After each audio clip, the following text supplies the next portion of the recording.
Next question is from Rajita. In our Indian societies, we somehow rally together during the crisis time.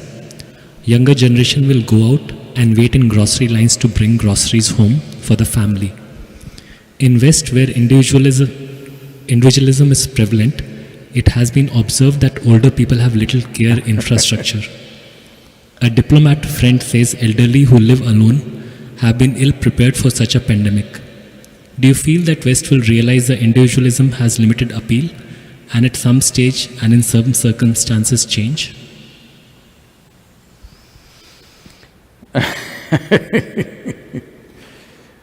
Well, let me tell you.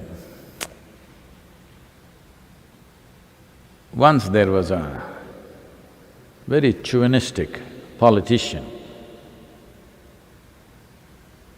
and suddenly he changed.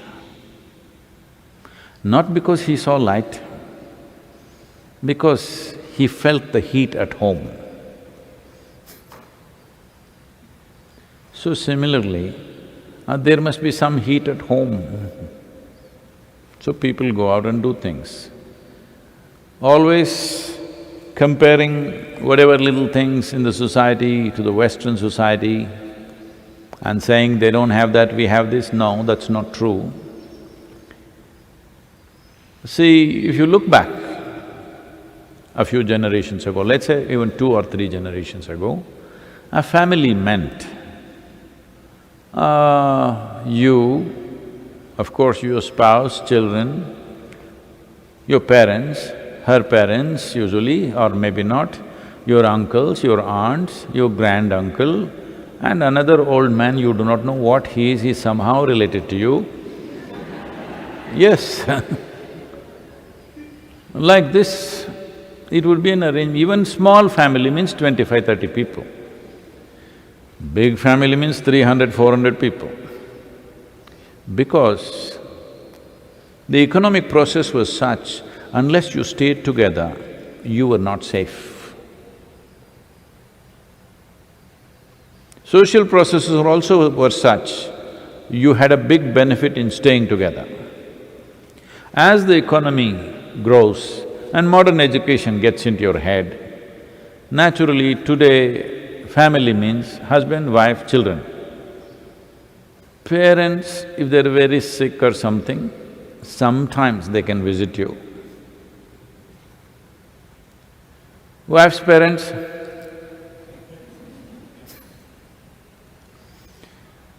slowly it is going further, maybe in the West it's gone further. Now their idea of family is just either a man or a woman, maybe a child, but just one person and a child. Because they know 2 people 7 days of the week is not possible. One important aspect, there are many aspects to this, one important aspect is economic freedom.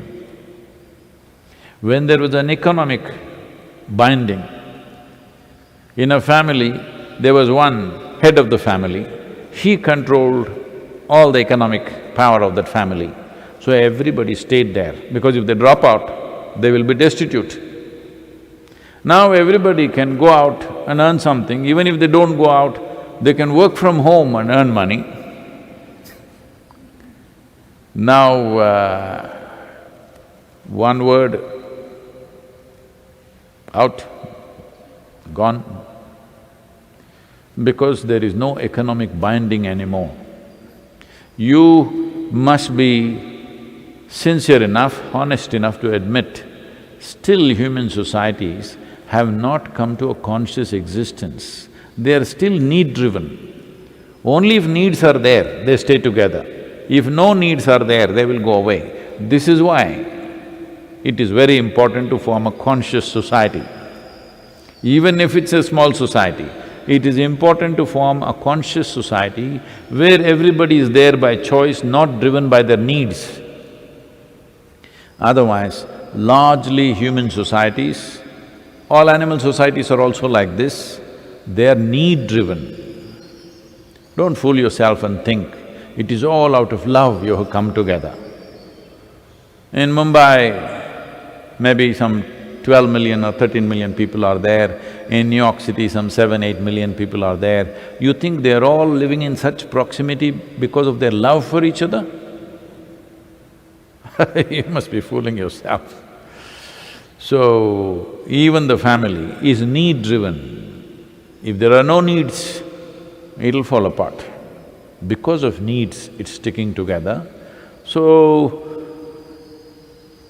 India as a nation is at a certain stage of evolution in terms of economic and social process. You will see as economic well-being comes more and more, people will become more and more alone. They would like to live alone by themselves because they can't stand anybody. When you're poor, you're very patient. It's always like that. Once little wealth comes, suddenly you become… Because people's identity, unfortunately, is built around what they possess. You must be who you are. What you possess is for the usefulness of it, that's all.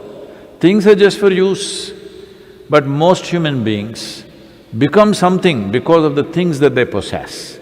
So once it is like that, they are need-driven societies, so this is happening.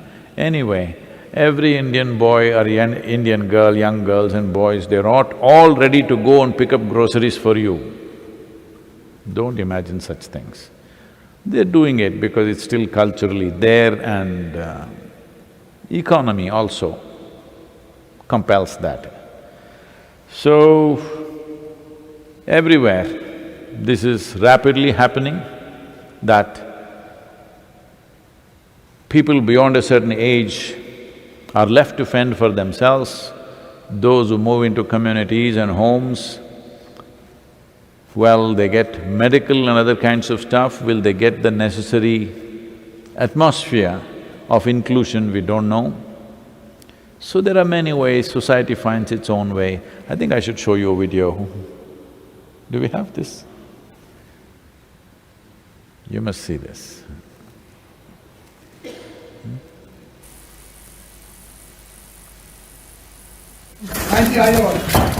क्या नाम है sir आपका? हाँ, हाँ जी।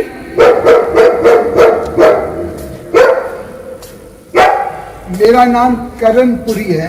मैं अकेला रहता हूँ, सीनियर सिटीजन हूँ, सुन लिख लो।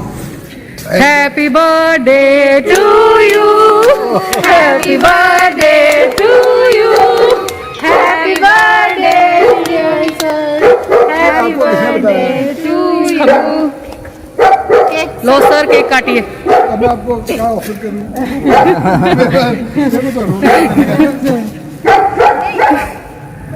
मेरा बच्चे बाहर जाते हैं, मैं अकेला रहता हूँ।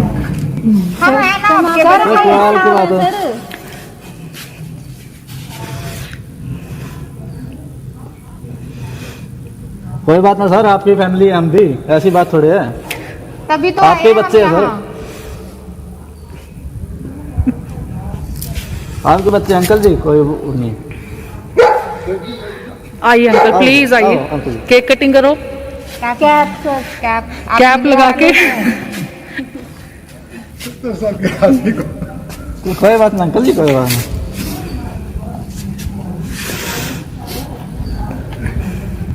Thank you, you made my day.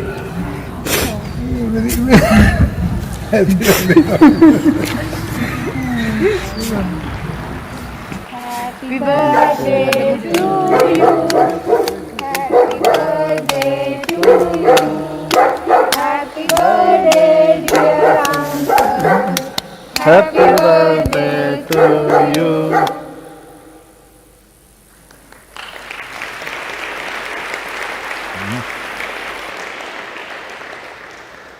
This is the much hated Delhi police.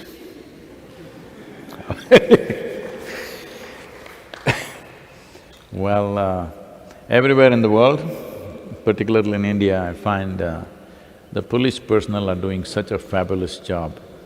Nobody had ever imagined.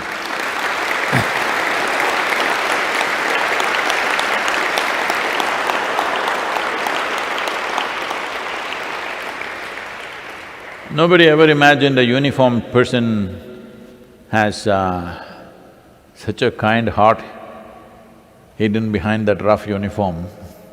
but they are showing who they are right now.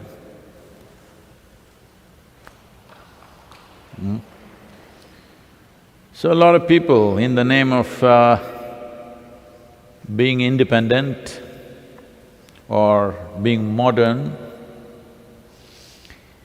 there is a certain vacancy in the place where there should have been a heart. So this is not Western or Eastern. Individual human beings are like that,